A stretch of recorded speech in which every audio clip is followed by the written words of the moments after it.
So our next section is about how to identify high impact activities. And while there is a bit of a financial component to this, and may seem sort of in contradiction to the degrowth paradigm of somewhat of an anti-capitalist, not that they use that phrase, sort of perspective, but it is one of the criteria that I think can help inform the activities that we decide to either prioritize or not. So high activities for us in the museum and archives world precipitates a raise or increase of financial contributions, as well as brand awareness. In this case, brand could be the organization itself as well as the collection. It can increase stakeholder loyalty because we're doing more in service of and prioritizing their needs. And then it has the other effect of increasing and raising that community interest and support. And this is sort of a natural effect of support because, again, if we're prioritizing the people and taking that human-centered approach, taking that focus of how are we best in service of those people in our community, then it will naturally help to cultivate more interest and support. In order to further define what could be high impact activities, then we take a look at and need to gather some data points. So areas where we could gather data that fall sort of into those 4 bullet points we just covered could be revenue generating events, taking a look at the mission and strategic plan of your organization. As we're focusing on our work, taking a look at our job description. Hopefully everybody has at least a position description from which they can start with.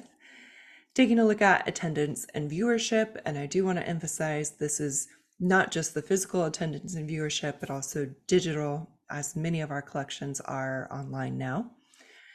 Taking a look at engagement and use, and that again has an in-person or online component. It can help by gathering information about press and just other awareness examples or demonstrations. And then any sort of intangible other. And this can fall in not just the quantitative realm of gathering data, but also the qualitative.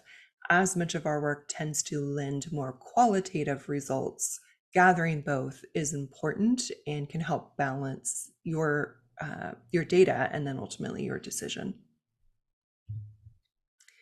In terms of defining high impact from more of like that person angle versus organization in general, when we are gathering that kind of data, we want to do it through a lens of the work that we do and how that work impacts or not those types of activities. So we want to think about the activities and projects that are meaningful to us. That's an important aspect because we are human beings, and part of why we're in this field is because we love it. And we can derive some tremendous satisfaction from the work that we do. So that is an important aspect to the work that we're talking about today. We also want to take a look at the areas where we have agency or the ability to determine our work. Having agency, ability to make decisions, ability to self-determine are important aspects of maintaining a healthy professional setting and can help ward off the concepts of burnout and overwhelm. And then we also want to think about activities or projects that aid in your career growth. So us as individuals, this is a highly professionalized industry. And so activities, projects, skills that we learn, things that we do in our role currently can help grow us and invest in us as professionals in this industry and further our careers ultimately. So again, thinking about this personal angle, us as people in our work, getting a definition of high impact and what it means for us, in addition to, in that previous slide, defining high impact activities from that organizational perspective.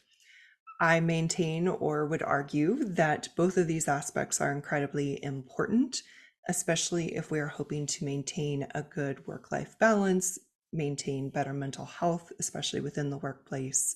So we do want to have both aspects here when we're talking about analyzing and potentially deaccessioning part of the work that we are doing or being asked to do. So then, based on those items, we want to think about the protected activities. So, high impact, again, thinking about what brings in financial contributions, what raises brand awareness, what could increase stakeholder loyalty, and what could further perpetuate and cultivate that community interest and support. And then thinking about what does our work do that supports those areas, and which projects or activities specifically does our work do to help support those areas. So maintaining personal, like what helps us, makes us feel more satisfied, but also what ultimately helps our museum, keeps our museum healthy, and our community that we serve. And then what remains? Once you've sort of jotted down and answered the thought prompts from the previous couple of slides, what activities remain that you are currently doing that did not make it into either that personal angle and lens, or what is ultimately helping to support the museum and your community? This will be an initial and very helpful indicator in terms of what are you being asked to do, or what are you currently doing that maybe isn't as important. If it's not serving you as an individual professional, if it's ultimately not serving your organization, then we do need to ask the question, why are we doing it?